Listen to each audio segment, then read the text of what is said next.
What is up, my tough trainers? I'm Lance, and today I'll be counting down my top 10 favorite flying type Pokemon. In the last top 10 video, I counted down my top 10 favorite ice type Pokemon, and in that video I said you guys could vote for whether you'd like to see me count down my top 10 favorite flying type Pokemon or my top 10 favorite poison type Pokemon, and the voting was so close, but in the end flying only just won, so that is what I'll be doing today. In the next top 10 video, I'll either be counting down either my top 10 favorite poison type Pokemon or my top 10 favorite dragon type Pokemon, depending on what you guys vote for. So to vote, just let me know what you would rather see in the comment section of this video. And of course, as usual, this list is 100% opinion based, which means if you don't agree with any of the Pokemon on this list, just go ahead and let me know your favorite flying type Pokemon in the comment section below. Let's go ahead and get into this list. At number 10 today, we've got a Pokemon that was number 5 on my last top 10 video, so I won't talk about it a lot today. It is Articuno. I reckon Articuno looks really cool. It was in the first packet of Pokemon cards I ever bought, which is why I like it so much.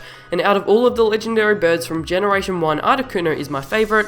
Articuno has a very good special defense stat with pretty good defense and special attack, although all of its stats are pretty good, and I really want to use it one day in competitive battling, but I still haven't gotten around to doing that. So let's move on to number 9. At number 9, we've got another Pokemon that I think looks really cool that I have used in Pokemon Diamond, Pearl, Platinum, and Heart Gold. It is Crobat. I'm glad Golbat got an evolution in Generation 2 because Crobat just looks so much better in my opinion, and of course he's a little bit stronger. He gets the ability Inner Focus, which means that he cannot flinch. He has great speed with pretty good attack, and he works well with Taunt, Defog, Roost, Brave Bird, U-Turn, Toxic, and Cross Poison.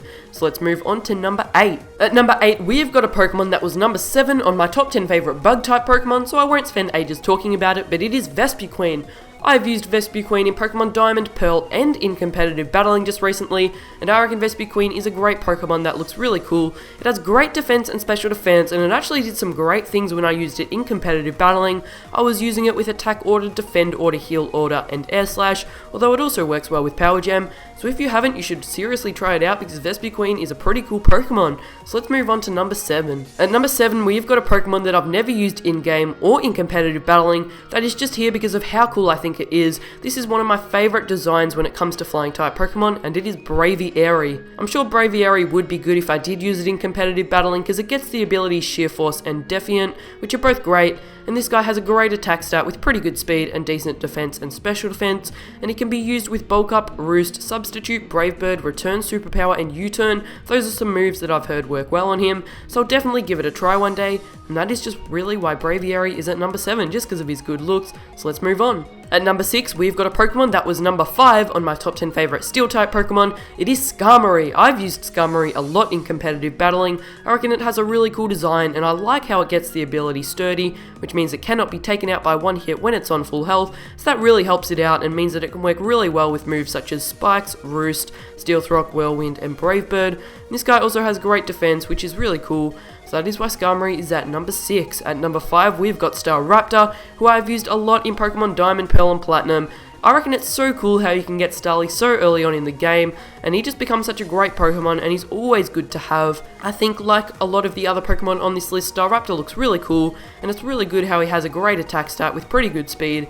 He gets the ability Reckless, which increases the power of moves with recoil damage, which means he can work very well in competitive battling with Brave Bird and Double Edge. He works really well in game and in competitive battling with Close Combat, and I've heard he can also work well with U-Turn and Roost. So that is another Pokemon I'll have to use one day in competitive battling. That is why Staraptor is at number 5. Let's go to number 4. At number 4, we've got a Pokemon that was number 3 on my top 10 favorite Dark-type Pokemon. I've used this guy in Pokemon Diamond and in competitive battling, and it is Honchkrow. Now, Honchkrow is mainly only here just because of how cool I think it looks. I love the hat on its head. I reckon its hat just makes it look so cool. It gets the ability Moxie, which is pretty cool and means it can do quite a bit of sweeping and stuff like that in competitive battling. It has great attack with pretty good special attack, so it could be a mixed attacker or a physical or special attacker. I usually have it as a physical attacker with moves such as Sucker Punch, Pursuit, Foul Play, Brave Bird, Superpower, and Roost. And if you haven't tried this guy, make sure you do it, because he is one of the best Pokemon to use in UU in my opinion. So that is why Honchkrow is at number 4. Let's go to number 3. At number 3, we've got another Pokemon that has been on one of my previous lists. It is now part Fairy type, and it is Togekiss.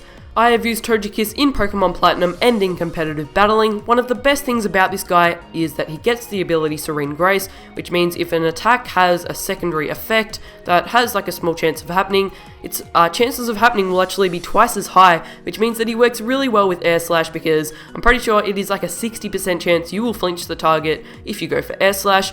Togekiss has great special attack, defense, and special defense, and he also works well with Dazzling Gleam, Nasty Plot, and Roost.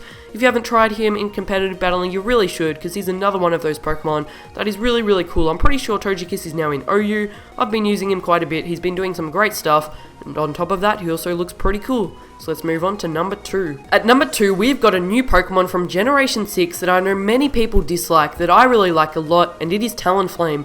I think a lot of people dislike this Pokemon just because it's pretty frail and because it is used a lot in competitive battling, but I think Talonflame looks like an awesome Pokemon, and I think Fletchling is really, really cute. The first time I played through Pokemon X, I was planning on just having a Blaziken on my team and making that the only fire type, but when I ran into a Fletchling in the wild, I stopped and thought, there is no way I'm not catching this guy and using him on my team. So that is what I did, and then when I had a Talonflame, I just thought, I'm so glad I got a Fletchling, because Talonflame just looks awesome, and it is so, so strong. Talonflame gets the ability Gale Wings, which means when it uses a flying type attack, it will have priority and go first in battle. Talonflame has a very, very high speed stat with a really high attack stat as well, and because of his ability Gale Wings, he works very well with Brave Bird, Acrobatics, and Roost, but he can also work very well with Flare Blitz, Flame Charge, Swords Dance, and U-Turn. I like to use him with Brave Bird, Flare Blitz, U-Turn, and Roost, and that has been working very well for me. And just because of all of the amazing things Talonflame has done for me in OU, that is why I like it so much. So that is why Talonflame is at number 2 today. Surely you all saw this coming. At number 1 today, we have got the amazing, the powerful Drifblim. Drifblim is, of course, my channel mascot. He is currently my second favorite Pokemon. Many people just assume it's my favorite because it's my mascot, and Polyon's actually my favorite. It always has been, although I wanted to do something more unique because I haven't seen anyone with Drifblim as their mascot. I just realised that I was liking Drifblim more and more each day, so that's why I decided to make it my mascot. Back when I did make it my mascot, it was probably only my 9th or 10th favourite Pokemon, but now it is my second, and I've used Drifblim a lot in Pokemon Diamond, Pearl, Platinum, Heart Gold, and in competitive battling recently. I think Drifblim has a really, really great design. I think it just looks so, so cool, which is one of the reasons I like it so much. I really like its type combination. Flying and Ghost are actually two of my favourite types, and I remember back at school when I used to do Pokemon card battling when I was about 9 or 10 years old, my friends and I, we didn't know exactly how all the rules were meant to work. We didn't play with energy cards, and we just interpreted things the wrong way. So by the rules we played by, Drifblim was actually one of the most powerful Pokemon cards, and I remember paying about $10 for a Pokemon card of Drifblim, which was, in our opinion, the best Pokemon card that ever existed. And back then, $10 was a lot of money for me, because I probably only got about $1 or $2 pocket money per week, but I did not regret buying that Pokemon card. I've still got it. I just love that Pokemon card. It just means so much to me. So I guess that is another reason why I like Drifblim so much. In competitive battling, Drifblim is also pretty good. It has a great HP stat with pretty good attack, special attack, and speed. It gets the abilities Aftermath, which means if you take it out, you will lose 25% of your health. Unburden, which means if it uses a held item in battle, its speed will increase dramatically. And it can also have Flare Boost, which increases its special attack when it is burnt. If you use this guy in competitive battling in Generation 5, you give him Unburden with Flying Gem and Acrobatics, you will do so much damage and you will be so powerful, but unfortunately the Flying Gem is unreleased in Generation 6, so in my opinion the best way to run Drifblim in Generation 6 is with a Citrus Berry and Unburden, or with Flame Orb and Flare Boost, because that can also work pretty well. And Drifblim can work really well with the moves Will-O-Wisp, Substitute, Disable, Destiny Bond, Calm Mind, Shadow Ball, and Baton Pass. So I'd encourage you to use Drifblim one day if you haven't already, because it is a little bit underrated in my opinion. It's just such an awesome Pokemon. There is nothing I dislike about Drifblim. I love it so much. And you guys probably knew that I'd be at the top of this list today. So as usual, if you guys enjoyed this video, don't forget to like, comment, and subscribe. I will see you in my next video. Thanks for watching. Don't forget to vote for whether you'd like to see me count down my top 10 favourite Poison-type Pokemon or my top 10 favourite Dragon-type Pokemon in the comment section below. And as usual, stay tough.